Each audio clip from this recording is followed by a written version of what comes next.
One Rascal Gaming here. I found a Pokemon records that keep breaking beaten over and over again. So let's November see. 2020.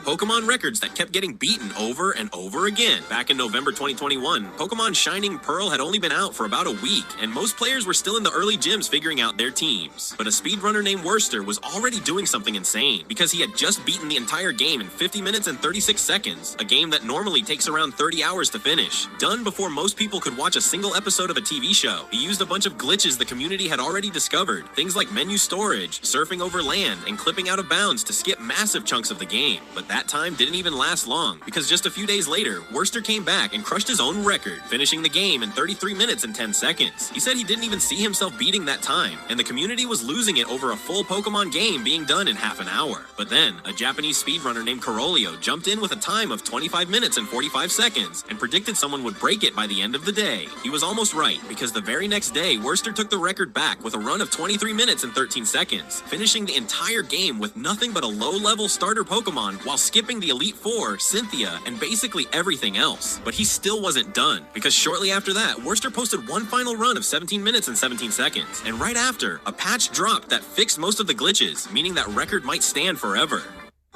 That's very interesting. What do you guys think? I'm very shocked. Let me know what you think.